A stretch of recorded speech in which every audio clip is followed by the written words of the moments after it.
Mitchell County Historical Society and welcome you here. And among my colleagues, see these shirts? I didn't get the memo. This is our History Bee shirt from this year. We, in the spring, we have rejuvenated ourselves, and we have for the middle school and high school kids, all middle school and high school age kids, whether they're in the schools here, or if they're homeschooled, or if they're in private schools. If they're that age, they can compete in this. And the prizes are pretty good. We give them a book or two, actually 2 books, and then those questions come from those 2 books. And the students get the first person gets $500, second to $300, third place is $200, and that's for both the high school and the middle school. So we have to go out. But anyway, we'll do that later. Tonight it's real special night. Oh, and back there we have a history teacher from the middle school. Stand up, Jacob. Jacob Morton. He's 4th year, 6th year. He also is the golf coach, and they're looking at a really good year this year.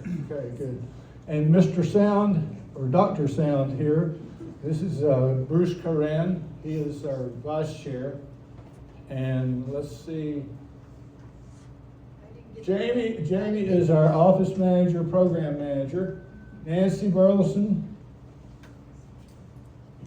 there's a board member. Have I missed anyone? Did anybody slip in that I didn't see? Okay. All right. Tonight we're going to Lost Cove, or at least we're virtually going to go there. When I was a kid, how many of you been to Lost Cove? Oh, you actually been there. Great. How many have camped out there? How many have walked down the trestle? How many have paid a quarter apiece to get the guy to take you across on the boat? Anyway, those are old stories. My dad and I used to hunt deer down there until one little doe looked at me in the eye, and I just put my gun away and never hunted again. Anyway, tonight, oh, you're here. Okay, we have someone who's speaking. Christy Smith, thank you for coming over the hill. Appreciate you being here. Christy, yeah. See, that's the applause you get even before you get started. It's like you gotta say, well, we'll pray after if we like what we eat, but now this is... in Irwin, Tennessee. You're from Irwin. You're actually from Johnson City, though. No, I'm from Irwin. From Irwin. I just live in Johnson City. Oh, okay. Is a writer, historian, and educator whose work focuses on Appalachian history and culture. She holds a Master of Liberal Arts in Appalachian Studies from East Tennessee State University.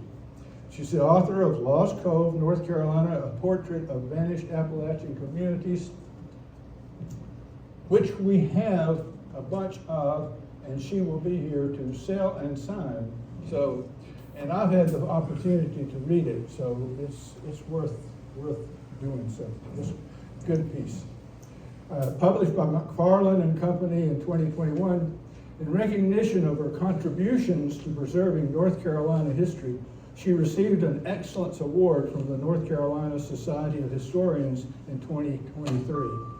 Smith serves as an adjunct professor of Appalachian Studies at King University in Bristol and is executive director of the Unicoi County Prevention Coalition. Thank you for being with us tonight. Thank you. Thank you all for being here. I appreciate it. Whose turn? Let's see. Can you hear me back in the back? Okay, great. I do have a big voice anyway. I think I got that from my mother, so she was a talker. So I have been hiking into Lost Cove since I was 10 years old. So let's see, 1982-ish. And so every other year I would go into Lost Cove. So I'm 54 now, so let's see. It's been a lot of years that I've been hiking in there, sometimes twice a year. But I started out as my undergrad, started writing a little bit here and there on Lost Cove. And then when I got into grad school, now they have a master's at Eventual Appalachian Studies. They didn't have it back then whenever I got my master's, but this became my thesis. And so I'm actually the only one in the Appalachian Studies program at ETSU that earned a master's and then actually wrote a book about their thesis.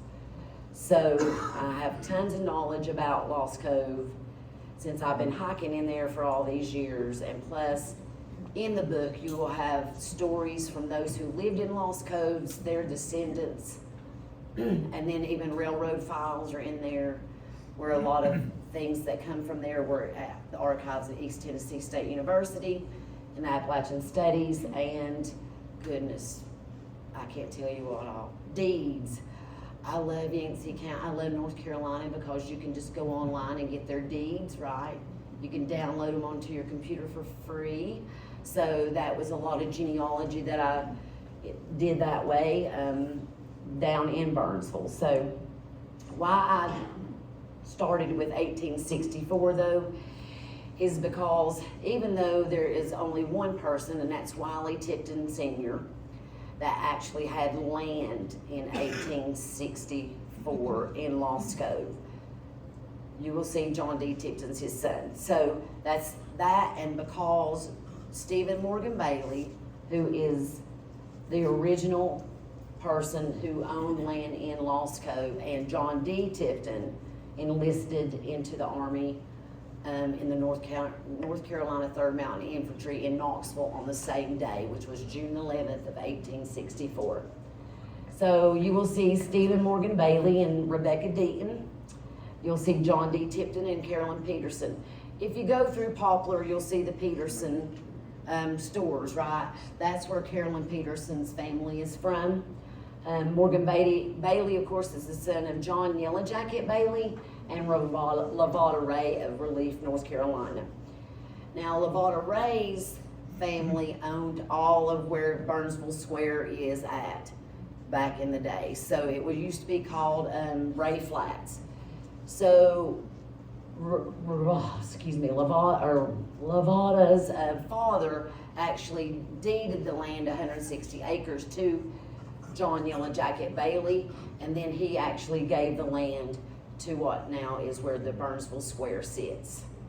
So in the Burnsville Square, you'll see the Otway Burns statue, and down directly below it is the plaque of where he donated the 160 acres of land.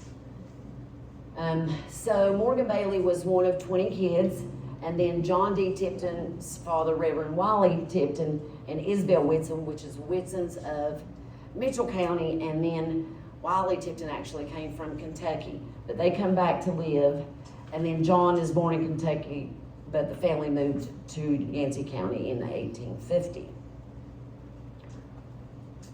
Those are the two big men I'll talk about mostly. Okay, so the Bailey family told me that actually Stephen bought the land from a Native American for $10 and traded him for a shotgun. So in Lost Cove is about 350 total acres of land. So you'll have what we call an upland plateau. There's rolling fields, there's flat lands, and then there's mountains, right? So you're sitting at about a 2,000 to 2,500 level elevation. Flat Top Mountain, what we call Flat Top, is about, I'm gonna say about 34, 38. So if you're coming from Flat Top Mountain, you drop down, you're dropping over close to 1,000 feet in elevation. It's a lot of switchbacks. But John D. Tipton paid $500 to Isaac Love, which is Love Station out of Unicoi County on the south end in 1902 for 230 acres. So those were the two dominant, the Tiptons and the Baileys were the two dominant families in Lost Cove that owned a lot of land, okay? They all had all three of them had orchards. The Baileys, Millers, and Tiptons had orchards in Lost Cove. So in the early 1900s, you'll see Arch Miller come in and wife Lucinda Hedrick. And they lived in this settlement along with their children. Is that too loud or is it just, okay. Bob, John, Swin, and Martha. And by 1910, you will see three more children added. Samuel, Claude, and Nathaniel. So these are the earlier deeds. And then Lifeways. The biggest part was about 13 to 20 families. At the height of Lost Cove was in the late 20s, early 30s. Close to 100 people lived there. There's probably about 13 to 14 houses in Lost Cove during those time periods. You will see like Coopers coming in, Arwoods coming in. You know, a lot of that was due to the railroad. We'll get to that, and there's pictures and stuff. So we know the families raised hogs, chickens, they had horses, pigs, everything. They hunted for ginseng, morels are abundant in there. I'm a morel hunter, so berries, herbs, all that stuff. They even bartered for sugar, which they had like a sled road that they would take to the Poplar store near the railroad tracks in Poplar, and that's where they would trade to get the sugar and stuff like that they needed, flour, things that they couldn't normally get within the community. And then, like I said about the apple orchards, Velmer Bailey had one of the biggest apple orchards, and when I was in there in the early 2000s, they were still abundant, the apple trees were.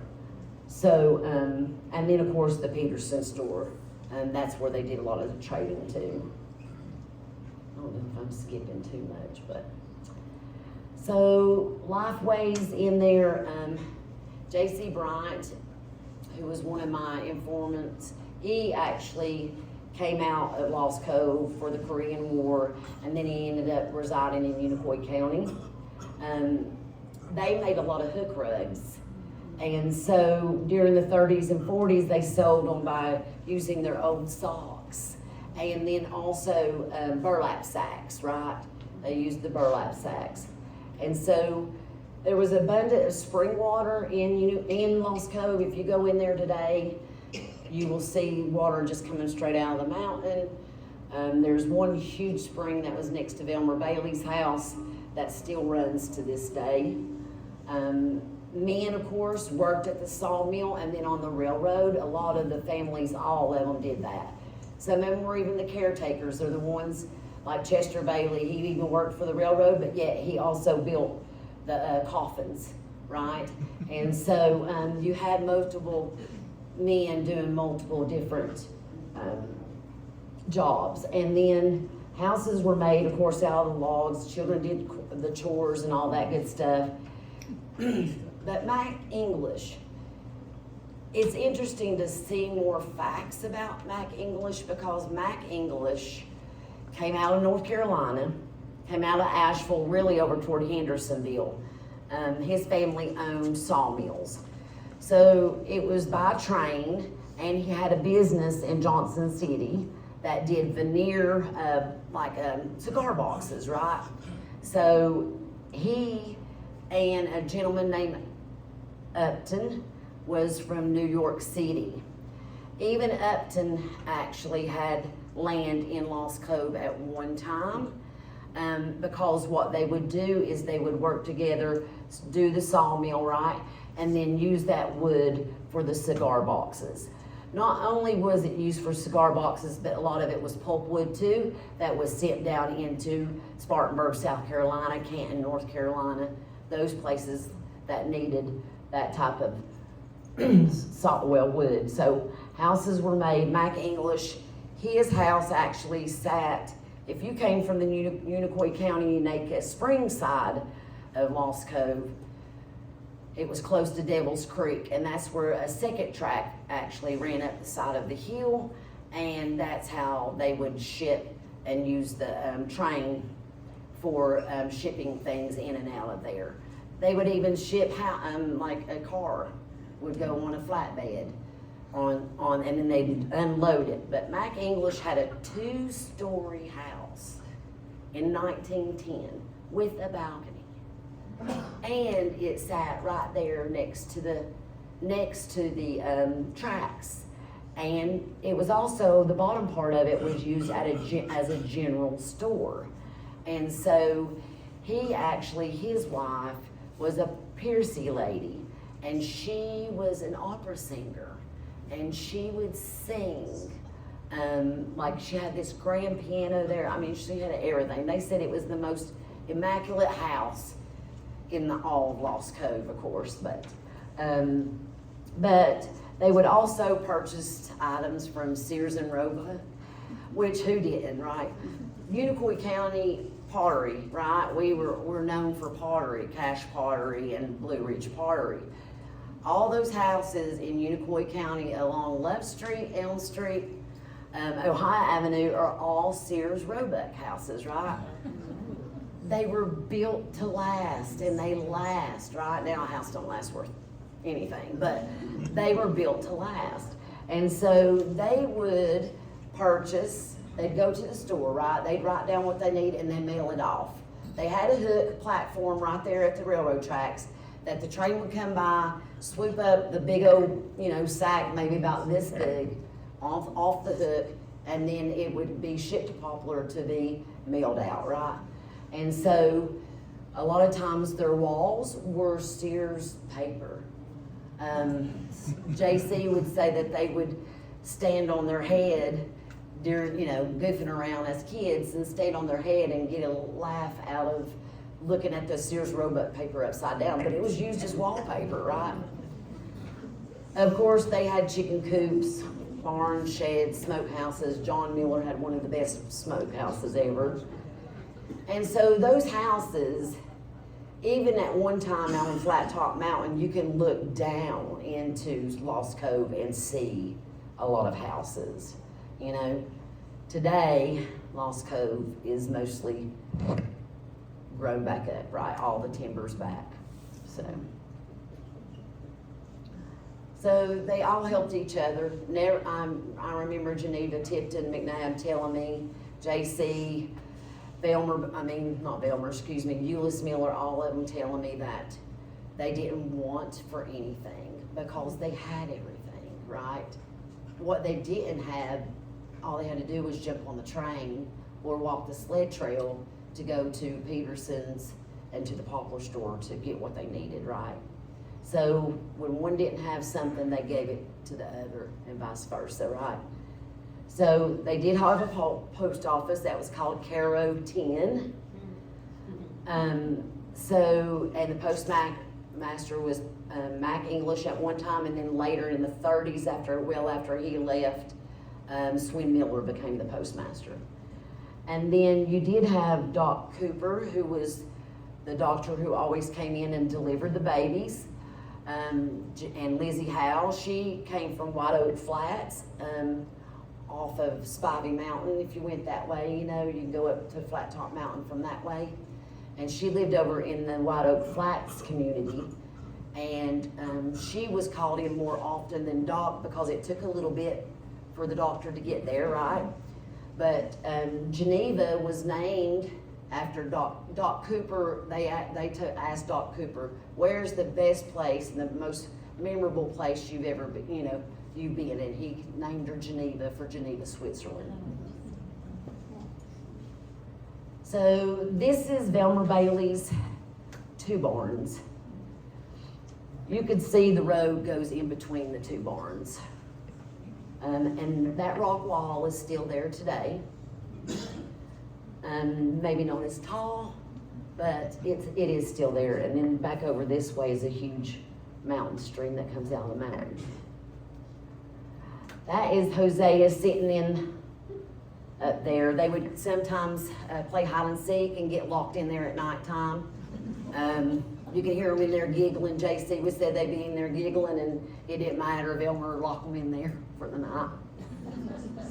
But the road went right between, and that huge barn, of course, these 2 structures are no longer there, but way off to the right, up toward the mountain, is where the big Velmer Bailey's apple orchard was, or is. This is John Miller's house. Sad to say that, I'm trying to think, it's not there anymore. That house was immaculate, even in the 80s. It was just beautiful. This is Reverend Barb Miller's house. It was close to the church school. The last time I was in there, which was a year and a half ago, it was still there. But a tree had fallen in on it, and the landscape slided, making it slide right off the side of the. This is, I don't think this was particularly a smokehouse. I think it was his corn crib. And he would do the hay or put apples and stuff in there. So you can see how it is a upland plateau. Here's the rock wall. But what people who go into Lost Cove, they fail to get off the beaten path, is how I say it, right? They don't go down off the main road, because there were 3 or 4 houses way down in there too, and that's where the Coopers lived. It's interesting, the dynamics of family in Lost Cove, because if you come up from the railroad tracks, from the Unicoi County side, you would go straight up the hill, the train, or the bed, the road, and you would hit the Tiptons, and then Bailey's, and then you cross the creek, and then the Coopers were down in the fields, and then on back were the Millers. So they even though they all intermingled, right, they all had their side of the cove, what you would call the cove. Just, it's interesting, the dynamics. So that's Velmer Bailey's house. The huge tree is still there. The house is not. That house set up on a hill, and it had the best front porch you could ever imagine. And at one time you could see all the way to Unaka Mountain, but today you can't, right? So this was Chester Bailey's house. It's still there. No, wait, no, it's not there. Chester's not there. It was over toward close to the cemetery. And there's Priscilla and Hosea in the chicken coop. Hosea just passed away here about 2 months ago.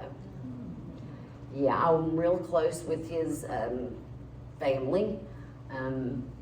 His brother Isaiah, who lived in Lost Cove, passed away 6 months ago. And then Hosea passed away 2 months ago. And then Priscilla is the only one left of the Bailey family now. And she lives in Jonesboro. So this is Euless Miller and his baby cow. Euless ended up moving to Unicoi County like a lot of them did. But his family is the only one that still owns land in Lost Cove, the original of the original families. There's Hazel Miller Canning. I'm thinking Hazel died 2-3 years ago. She was 101. She lived in Unicoi County. So what I call the prosperous years were the years of the railroad and the timber, right? And so the South and Western Railway passenger trains would go, stopped in Lost Cove, 3 trains northbound each day, 3 trains southbound. Now, when I used to hike up into Lost Cove, there was, the trains were all the time, right? Until Helene, right? Because you just really didn't want to get caught on that railroad track. There are certain points on that railroad track, you're either hugging the rock, the granite rock, and the rocks of the mountain, or you're right there on the side of the river, right? And it's straight down. But on March the 13th, 1907, a track revision was proposed at Lost Cove due to the flood of 1906. So in the book, there's a picture of the flood of 1906, of the whole train, the engine just right over in and the section gang working on it, right, to get it up and trying to get it out of there. I know even today, before Helene, there was railroad tracks still down in that river, you know. But also, a lot of people don't know about Caney, but I say Caney Bottom. That's the way I grew up saying it, even though some people say Cane Bottom. So Cane Bottom was between Lost Cove and Poplar, North Carolina, the trestle, okay? It was a flat land of ground that actually had a sidetrack at one time, but there is where a lot of the people who worked on the railroad, the Italians, the Germans, the African Americans, everybody, they lived there, but then there was about 6 to 8 houses that were there at one time. I remember seeing it before, but about 4 or 5 years ago, we went up and we went from Lost Cove to Poplar, and I'll never do that again because that was a lot longer of a hike than it is from Lost Cove to Unicoi County, Utica Springs, right? And but on that piece of land, you could open. They had 2 different doors. Like I don't know what they were. You maybe use as cisterns, or they were used to put where they're cold store, for cold storage, their milks and stuff like that. But there were 2 of them dug into the ground and still had a steel door on them. So, but Geneva said that they used to jump on the up on the trains and run up to Cane, or on the trains and go to Cane Bottom to see her family. So some of her family lived up there. So in 1917, at least 12 passengers traveled southbound for Lost Cove per day, while 4 traveled northbound. So southbound would be going toward like Poplar, Asheville, right? 4 would be going back toward Irwin, Johnson City, that type. And many Lost Cove men, like I said, worked for the section gang, where they were conductors, engineers. They also the logging. And then the first sawmill in the Cove was around 1905, and it was called the Caldwell Lumber Company. And then in 1910, Mac English built that second sawmill. There was one gentleman, Charles McNabb from Unicoi County. I would say, I know Mac English's sawmill is close to Devil's Washing Bowls, and what we call Devil's Washing Bowls because it lies on close to the state line. And so one time, he instead of hiking into Lost Cove from Flat Top Mountain, he actually come in from the Devil's Creek Trail, which the North Carolina High Mountain Peaks Trail Society, they redid that trail, and he said it's a lot better of a hiking trail, but he fell like 50 to 60 feet down the mountain, and boom, if he didn't find remnants of that sawmill. He said, now can I get you back? Probably not. But he said there were, huge wheels in there and stuff. So Mac English owned around 5,000 acres. Okay, that's a huge lot of acres. It went from no business knob, and if you know where no business knob's at, it went from no business knob all the way to Lost Cove state line. In American Lumberman edition of 1923, him and his brother out of Asheville, they own 3 sawmills along the Tennessee border and is building a large planing mill. He has quite an extensive plant at Carrollton. So I'll tell you why they call it Carrollton. Why, does anybody know why they might have called it Carrollton? They didn't know which town or state it was in? That's it. They did not know which state Lost Cove resided in. And we'll get to that in the moonshine section. But they would output about 60,000 per day. That's a lot of timber, right? Through that area. So almost, like I said, almost everyone worked there, produced a lot of amounts of cross ties and acid wood, shipped to Canton, Spartanburg. But in 1925, a huge fire swept through the Lost Cove. The only reason why none of them lost their houses was because they backdrafted. They do what firemen do today. They went and dug the ditches and then lit the fire so it would go back the way that the fire was coming. So none of them lost their property.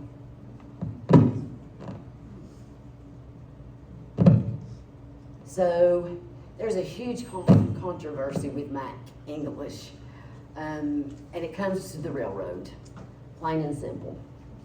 So it went all the way up till 1938 of him battling back and forth with the railroad about the frog switch, about taking out the second line, you know, and doing all that stuff. So there are stacks, and it's interesting because you can go to the Archives of Appalachia one year, and you can find like, say, 50-something pages, right? And then I might go back in 6 to 9 months to a year, and then there's going to be about 200 pages. So it's just how they release documents, right? And how families can say, okay, I'm going to give these to the archives so they can document them. So he battled with them until 1938. Of course, he is buried in Maryville, Tennessee. And I said it's Piercy lady, but it's French English. She was an opera singer, and that's where she's buried too. They never had children together, but they did adopt a young boy named Guy Piercy. So my mother worked with the Piercy lady. My mother was a nurse at Unicoi County Health Department. That's why we started going into Lost Cove, was because my mother and her worked together. And so, but then came the third sawmill in 1939, way after the fire. Once after that fire, Mac English packed up and left. So he went to Maryville. Well, Johnson City, then Maryville, even though his brothers were still in Nashville. And so Swim Miller used his truck to haul timber up and down the mountain, and that truck is still there today. And then the bed, not many people can see it sometimes. It's along the road, but you can see where the flatbed was at. There's a picture in the book of the flatbed truck that they used. It's a funny story because J.C. Tipton would say, or J.C. Bryant, would say, whenever the railroad would bring, supplies to them, they would get on that truck and they would fly up that mountainside because of the gear shifting, right? And if you stopped, you were in a world full of trouble. So they would haul in the flatbed and they would tear up through that mountainside, and whoever was in the back, whatever anybody ordered or whatever they got off, they would just shove it right off where all the houses were at. They would go all the way to each of the houses. So like I said earlier, Coopers, Honeycutts, Stearns started moving in. Foxes did too when that third sawmill started in 1939. But by late 40s, the sawmill had ceased. There was no timber. They had just depleted everything, right? So let's get to the good chapter. It's probably the shortest chapter, but I will say, everybody in the mountains made moonshine. Everybody in Lost Cove made moonshine. I have one Bailey member that will say, no, my grandfather did not. Oh, your grandfather was one of the first ones to make moonshine. So, but you gotta understand, it wasn't to drink, right? It was a form of income. Yeah, especially during the Depression. So, this is an interesting fact. In 1877, an estimated number of moonshine stills operating reached 2,000 throughout North Carolina, Georgia, and the Tennessee mountains. They ran the stills at least 20 days each month. The government claimed that blockaders were costing the Treasury approximately $2.5 million a year. That's huge, right? For 1877. How did they blockade them? So guess what they did? They sent revenue agents all up in these mountains. We'll get to Bakersville in a minute. So, the Hermit of Lost Cove is John D. Tipton. That is Reverend Wiley Tipton's son. He's known out throughout North Carolina as an invader, okay? And he ran for over 12 years without anybody capturing him. Geneva would say that he would leave out one night and he would stay gone for like 2 to 3 months. But when he came home, he had a lot of money with him, right? So, I love this quote. I found this in the Falcon, Elizabeth City, North Carolina, 1887, a newspaper. If any of you need to do any research, please go to newspapers.com. You can find anything and everything. You might have to pay for them, but you can find obituary, you can find anything. They have thousands and thousands and thousands of newspapers across the whole world. I'd say probably more than thousands, it's 100,000. But Mr. Jeff Hines, deputy collector, came most unexpectedly to the object of his search, John D. Tipton, the Hermit of Lost Cove, and captured him together with the distillery and apparatus. For 12 years, he had been engaged in the unlawful business, successfully eluding all efforts to entrap or catch him. The deep seclusion of Lost Cove, a wild region among the mountains in Yancey County, bordering the Tennessee line. Sometimes his place of operations was discovered and information given to the revenuers, but when they came out to secure the prize, he had folded his tents and stolen away distillery and all. He would have what I call today a one-pot moonshine still, right? Just enough to get it on his horse. How in the world he did that, I don't know. He probably built some type of apparatus for it to hang off the horse, right? And then off he would go. So all the women and children actually watched out for revenuers.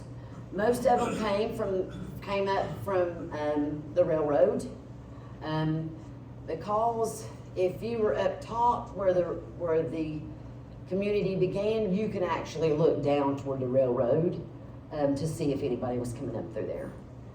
And it is in disputed territory. So, because Lost Cove was in disputed territory, not many moonshiners were charged, okay? They were charged if they got caught in Buncombe County, right, or Madison County, but because it was disputed territory, because surveyors could not come to an agreement that Lost Cove sat in North Carolina, it actually sat in Tennessee, vice versa. This went on until like 1918, 1920. So any of those who were charged were pretty much set free, given a fine of about $100. That's a lot back then, right? Phew, but if you're making moonshine and you're forking out $50, you're making good money, right? And so I love the language of this. Is in a newspaper. Revenue agent AEA can return yesterday from a trip through Egypt Township, which we know is out toward White Oak Flats. Illicit distilling, he says, is on the decrease, and that the only place in Yancey County where the revenue law is being violated is to any extent is Lost Cove, which section he did not visit because it lies contiguous to both North Carolina-Tennessee lines, neither state claiming jurisdiction, as the boundary lines between the two states is not definitely known. Hence the name of Lost Cove, where the moonshiner frolics unmolested. I love that language. I do. I love that. But it is where the moonshiner frolicked unmolested for many, many years, you know. Lloyd Bailey did Toe River Heritage Books, volume books. There's like 13 of them. About 18. Okay, going on 18 now? Great books. If you want to know, if you were born and raised in these mountains, those are the books to seek and to read. You can find everything. So let's go to the Free Will Baptist Church in Lost Cove School. 1880s, it was called Tipton's Chapel after the Tiptons, okay? But it folded in 1904 under the Jack Creeks Free Will Baptist Association, right? The reason why it did that is because if you're not keeping minutes back then, if you're not telling how many members you got in your church, if you don't turn in those, right, to the Jacks Creek Association, which is one of the largest Free Will Baptist church associations ever created in our mountains, right, then they would fold you. Like they would say, oh, you're not part of it no more, right? So when that would happen, they would still have church. It's just the deacons or the elders would be in there. And often they would bring a preacher in it too. So the second church formed under Jim Beam. What a Reverend Jim Beam. How ironic, right? In 1909, but it failed to report the minutes. And then family still attended, and then in 1934, Reverend Bob Miller, whose house that I showed you, he's the one that came back in as the preacher. Or Reverend, excuse me. And then it became Mountain View Free Will Baptist Church. So it operated, of course, we know, as a one school, one church, one room. It had seat, desk in there as well as pews. So predominantly everyone in this probably can't see it well. There is a picture in the book. There's Baileys, Tiptons, Millers, Coopers in there. So in 1935, there was 27 members. They did practice plural eldership, communion, foot washings, revivals, and baptisms once a year, which is always mostly done in summer. Right? Cold mountain water, no way. Not in the... So Verno Davis was the last preacher who preached at Lost Cove, and he lived on Spivey Mountain. And I had the great opportunity to record him and to interview him about 2007. I've been working on that book way too long. But you can see that there were other ministers throughout the year, reverends. So this is the schoolhouse and church. I'll talk a little bit about Sinclair Conley, who is the most well-known teacher in Lost Cove, as well as Faye Johnson, who would eventually become Faye Miller, which would become Euless Miller's wife. So I will tell you, that's Carl Young. He was one of the earlier teachers in the 1920s. This little fella right here is Euless Miller with his two twins, sisters on each, Dolly and Polly, next to them.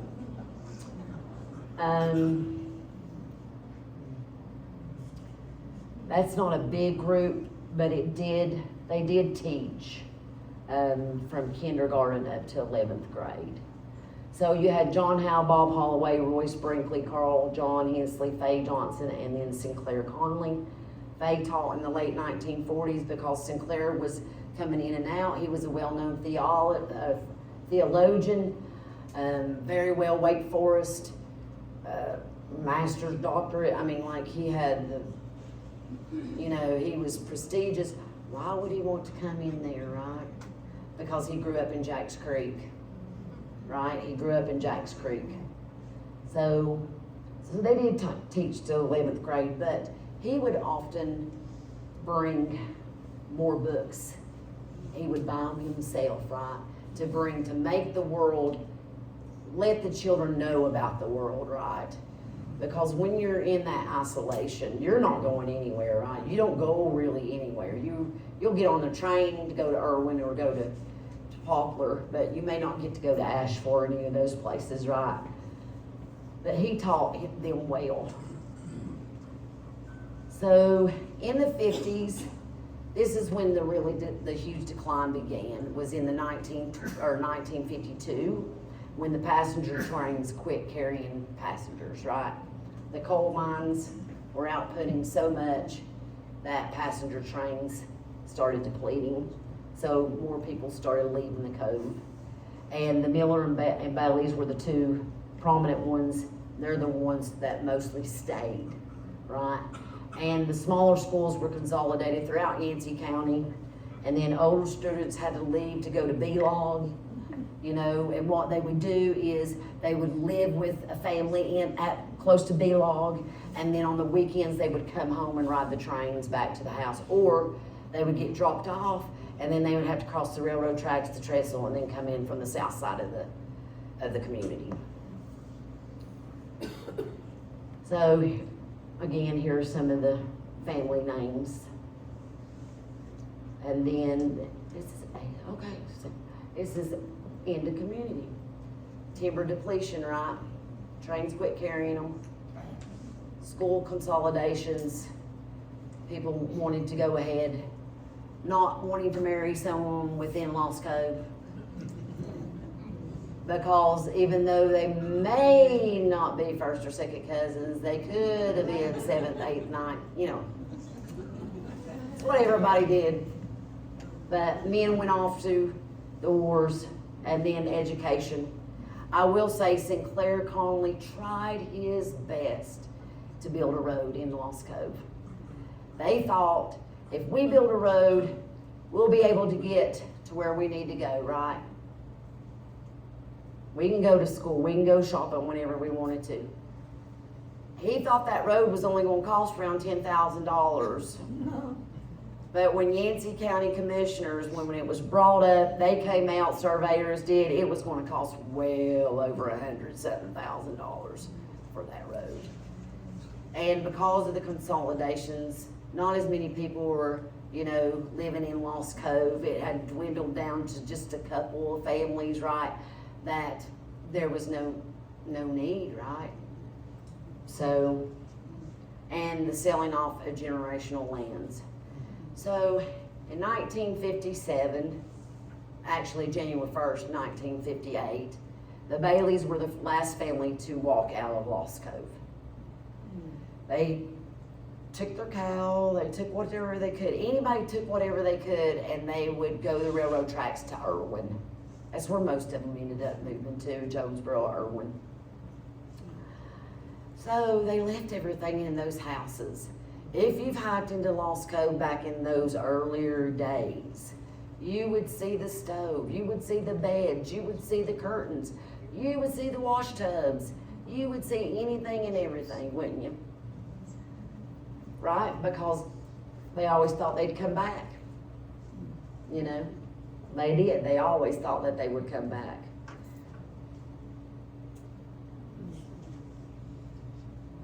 I think that's it. So, that rock is still there, but it's, you know, overgrown on the railroad tracks. I don't even come in from the Unaka Mountain or Unaka Springs side anymore. Helene just devastated everything, right? I mean, it really did. I don't know if anybody's even been up in the Noachucky Gorge lately, but it's a whole different world now. Even I know in the Poplar side, it's a totally different world. So, Lost Cove still has one house, one shed, springs, chimneys, 1938, 1939 truck with bullet holes in it. I see a lot of hunters come in there because I don't ever go in there during the summertime. I always go in like going into wintertime or going into early spring, late winter, because I do not want to come across a rattlesnake or a copperhead because there's plenty of them. But that's my, you know, next time I think I'm gonna go up in there and take an e-bike. I don't know if I could. If I could, I would. But I will say it has changed. But the one most serene point in Lost Cove is the cemetery. Because it sits upon a knoll, the sunlight, it almost looks fake if you're looking at it in certain ways. There is no undergrowth. Anytime, I don't care if it's spring, fall, whenever I go, there is no undergrowth on that. And I don't know if it's just because it runs off or what, but it's always pristine, and people do go back there on Memorial Day to take flowers. There's about 38 people who are buried in the cemetery. Roy Guthrie's mother, Trula, is buried there, and his brother, 18-month-old brother Odell's buried there. They got meningitis. Bonnie Miller was 16 when she died. She had tuberculosis or meningitis, one or the other, I can't remember. But like I said earlier, Euless Miller's daughter, Teresa Bowman, who lives off Chestoa Pike in Irwin, she's the only one that owns the land whose families actually were there, the original families. Now Marie Tipton's side, I think Joan, maybe it's her great-granddaughter, might still own them, maybe 2 acres. But we know that the Southern Appalachian Highland Conservancy came in there in 2014. They came in there again and took Norman Canoy's land, which was about 95 acres, to preserve it. So right now they own 95 acres in there to preserve.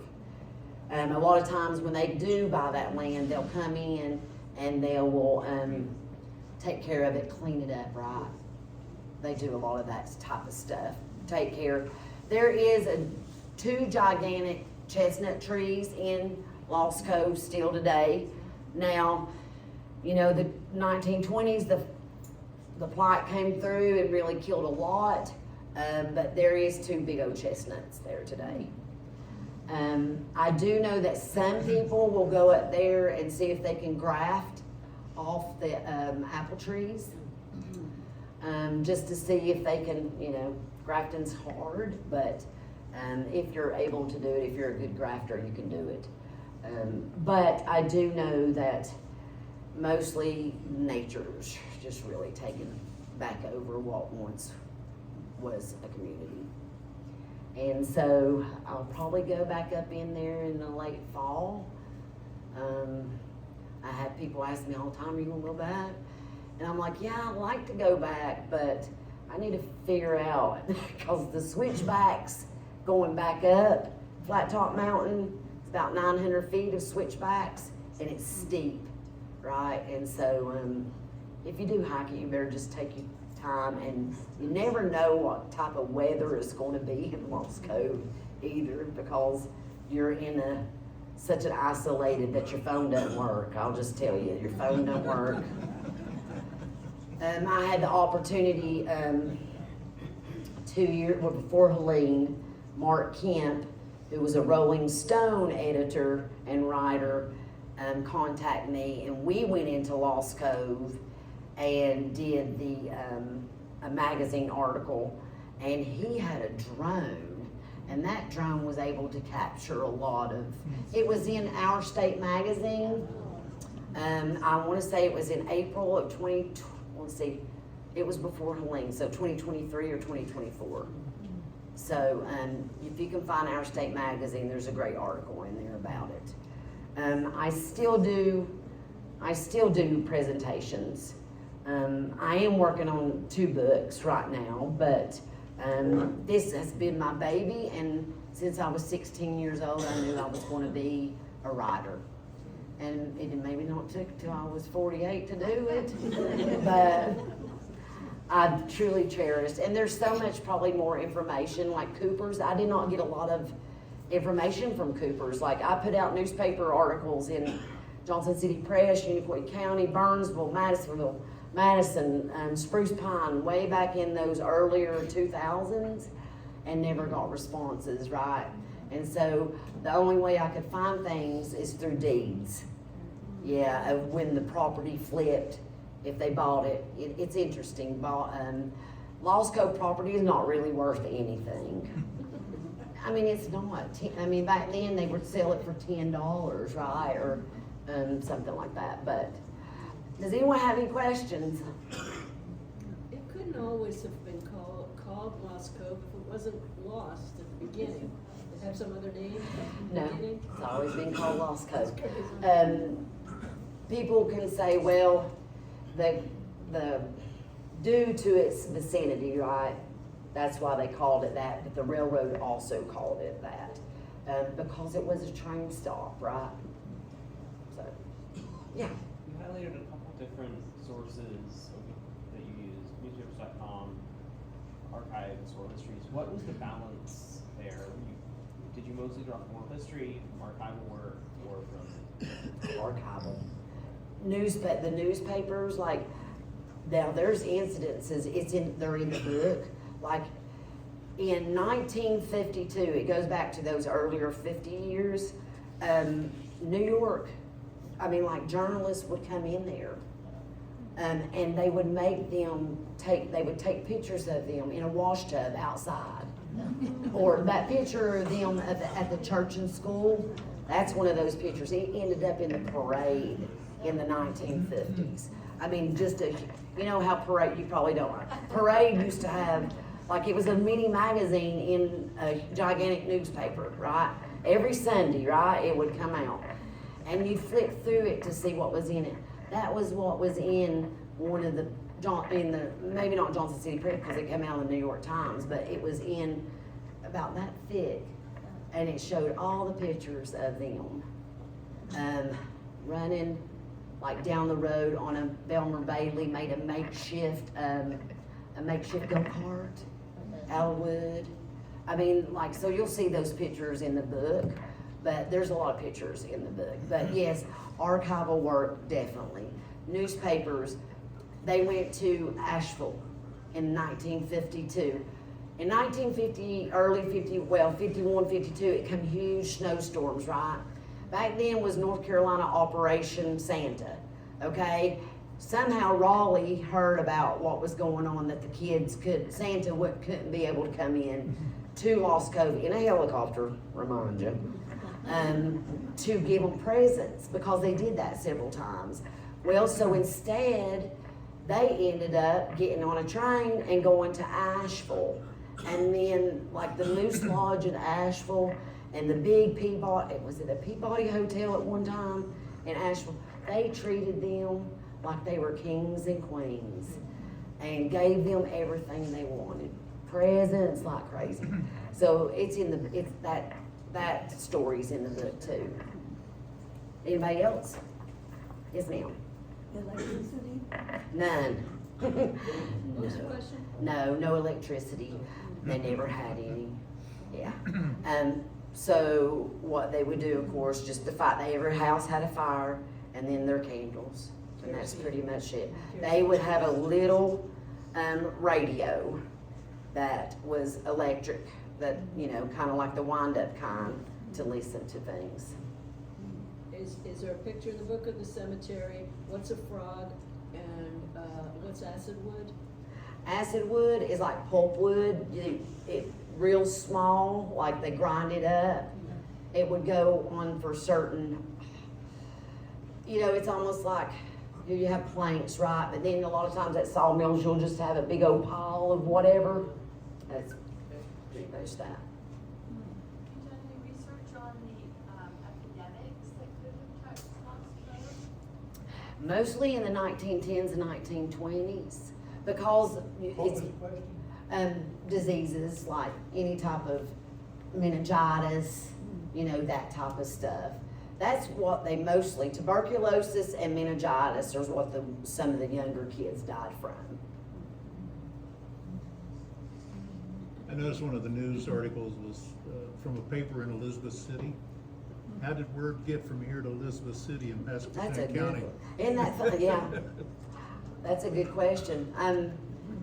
Back then we had newspapers. Right now it's mostly all digital.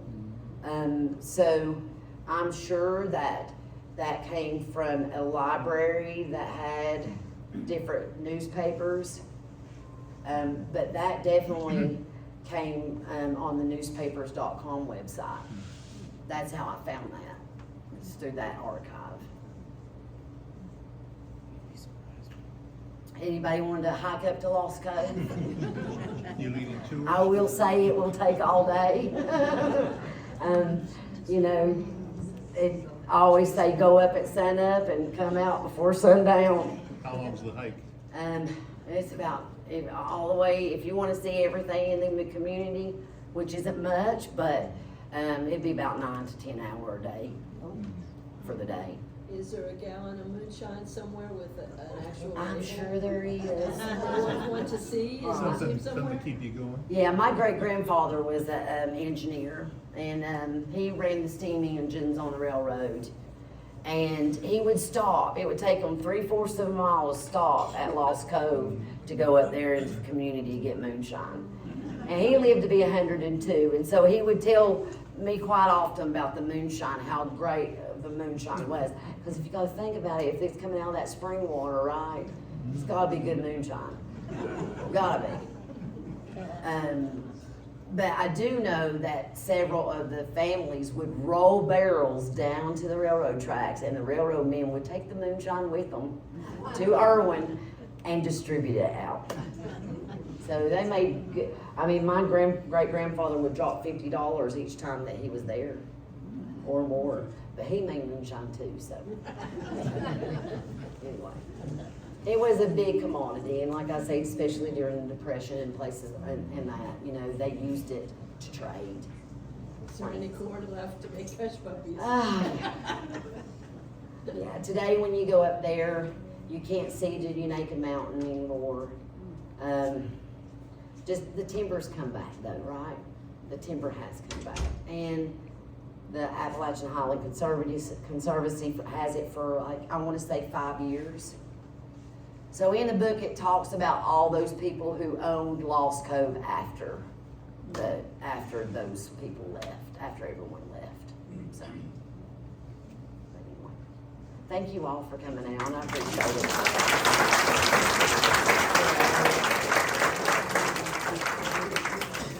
Thank you very much.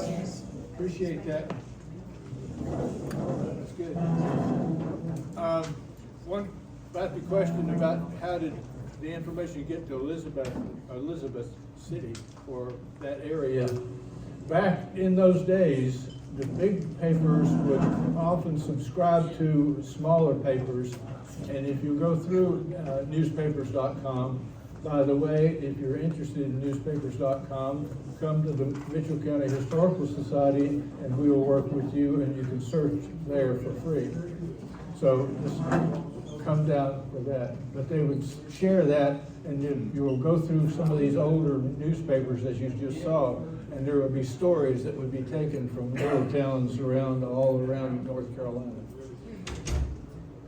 If you will, we're going to sell some books up here, and she will be able to sign autographs. Also, too, don't forget membership in the Historical Society. We would really like to have your membership. We would really like to have your money.